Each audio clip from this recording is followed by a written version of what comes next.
আসসালামু আলাইকুম। আমি professor doctor Mohammad Zafrullah YouTube স্বাস্থ্য কথা চ্যানেল থেকে বলছি। আজকে আমাদের আলোচনার বিষয় স্কিন ইনফেকশন বা চর্মরোগ। সাধারণত আমাদের কাছে রোগীরা চর্মরোগ তিনটা ভাবে আসে। একটা হচ্ছে আপনার সোরিয়াসিস, একটা হচ্ছে ফাঙ্গাল ইনফেকশন, আর একটা হচ্ছে স্ক্যাবিস। তবে স্ক্যাবিসের রোগী বেশি আসে বা ফাঙ্গাল ইনফেকশনের রোগী বেশি আসে।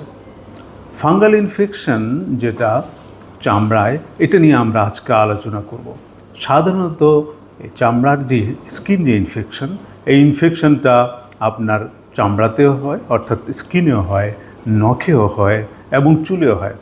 এবং এটা সাধারণত আমাদের দেশের আবহাওয়া, হিউমিড যে আবহাওয়া এবং সোয়েটিংয়ের জন্য এবং ওয়ার্ম ক্লাইমেটের জন্য আমাদের দেশে এটা বেশি হয়। এবং পেশেন্ট আমাদের কাছে সাধারণত আসে কমপ্লেন নিয়ে যে তার একটা জায়গায় লাল হয়ে গেছে এবং একটা গোল চাকার মতো, এবং সেখানে লাল হয়ে বর্ডারটা রেড হয়ে এবং চাকার মতো হয়ে গেছে, মাঝখানে ক্লিয়ার থাকে এবং তার এই চাকাটার চারদিকটা লাল হয়ে থাকে। এটাকে বাংলায় অনেকে দাঁতও বলে থাকে। তবে আজকাল বিভিন্নভাবে এই হ্যান্ডেল হওয়ার জন্যে, স্টেরয়েড ইউজ করার জন্য এগুলো আজকাল ওরকম লাল গোল চাকার মতো হয়তো অনেক সময় আসে না, অন্যভাবে প্রেজেন্ট করে, অন্যভাবে রুগী নিয়ে আসে। আমাদেরকে এটা ডায়াগনোসিস করতে হয় তখন খুব ভালোভাবে মাইক্রোস্কোপে দেখে। তো এইগুলোকে আমরা সাধারণত সুপারফিশিয়াল ফাঙ্গাল ইনফেকশন বলি। সুপারফিশিয়াল ফাঙ্গাল ইনফেকশন কী দিয়ে হয়? এটা সাধারণত আমাদের এপিডার্মোফাইটন, ট্রাইকোফাইটন এবং মাইক্রোস্পোরাম, এই তিনটা তো আছেই। সেই সাথে ক্যান্ডিডা ইনফেকশন দিয়ে হতে পারে, অথবা ম্যালাসেজিয়া ফাফা দিয়ে হতে পারে। এবং এই ইনফেকশনগুলো এই সমস্ত অর্গানিজম দিয়ে হতে পারে। তবে এই ইনফেকশন যখন মাথায় হয় তখন আমরা এটাকে বলি টিনিয়া ক্যাপিটিস। যদি এটা শরীরে হয় আমরা বলি টিনিয়া ক্রুরিস। যদি এটা পায়ে হয় তাহলে আমরা বলি টিনিয়া পেডিস।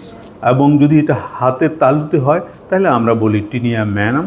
এবং যদি এটা মুখে হয় আমরা বলি টিনিয়া বারবি। তো সুতরাং এতগুলো জায়গায় এটা হতে পারে।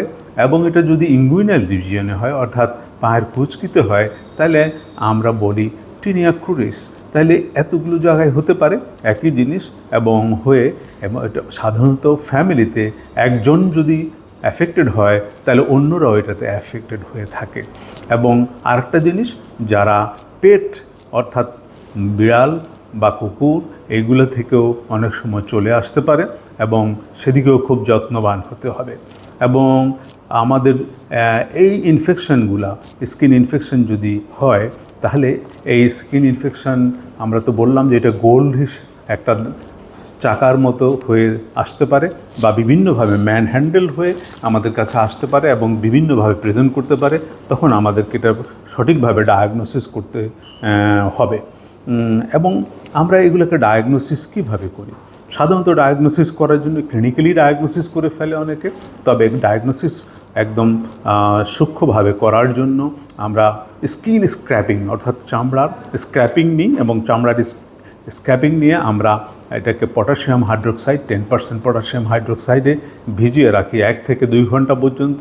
এবং তারপরে আমরা স্লাইডে দেখি যে এখানে এপিডার্মোফাইটন বা ট্রাইকোফাইটন বা মাইক্রোস্পোরাম দেখা যাচ্ছে কিনা, অথবা ম্যালাসেজিয়া ফাফা দেখা যাচ্ছে কিনা, অথবা ক্যান্ডিডা দেখা যাচ্ছে কিনা। এবং দেখে আমরা কনফার্ম করি যে স্কিন ইনফেকশন হয়েছে।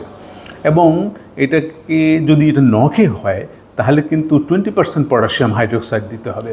আর স্কিনে হলে, চামড়ায় হলে 10% পটাশিয়াম হাইড্রোক্সাইড দিয়ে ভিজিয়ে আমরা এটাকে দেখতে পারি। এই পটাশিয়াম হাইড্রোক্সাইড কেন দরকার? এটা দরকার যে চামড়াতে, স্কিনে যে ক্যারাটিন আছে, এই ক্যারাটিনগুলোকে এটা ডিজলভ করে ফেলে এবং তখন ফাঙ্গাসের আমরা যে হাইপি সেটা আমরা দেখতে পারি এবং আমরা তখন সেপ্টেড হাইফি আমরা দেখতে পারি।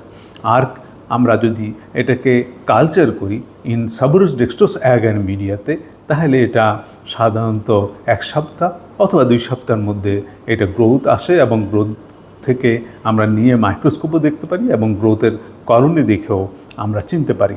তো সুতরাং আরেকটা হচ্ছে আপনার উড ল্যাম্প যদি আমরা এটাকে দেখতে চাই তাহলে আমরা দেখব যে এটা গ্রিন ইয়েলোইশ একটা গ্লো আলোর মতো বেরোচ্ছে, তাহলে আমরা বুঝতে পারবো যে এটা সুপারফিশিয়াল ফাঙ্গাস দিয়ে হয়েছে।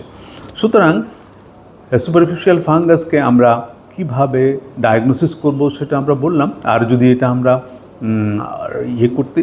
মানে পুরোপুরি ডায়াগনোসিস করতে নাও পারি, অনেক সময় এটা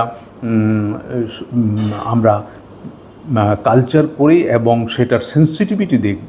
সেন্সিটিভিটি দেখে কোন ওষুধে এটা সেন্সিটিভ সেই ওষুধটাই আমরা তাদেরকে অ্যাপ্লাই করব। কারণ হচ্ছে এই যে আজকাল আমরা সাধারণত আগে আমরা এগুলোকে ট্রিটমেন্ট করতাম আপনার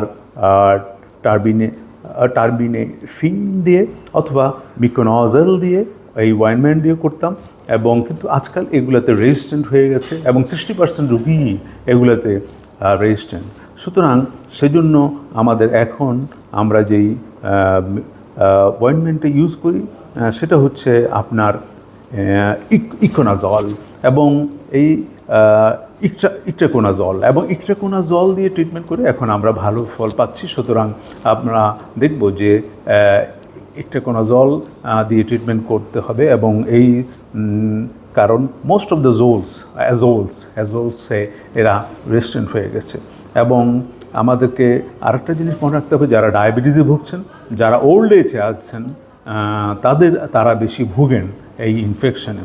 সুতরাং আমরা এই ডায়াগনস্টিক হার্ডলকে আমরা উত্তরণ হতে হবে এবং আমরা ট্রিটমেন্ট এবং প্রপারলি যেন করতে পারি সেদিকে আমাদের লক্ষ্য রাখতে হবে।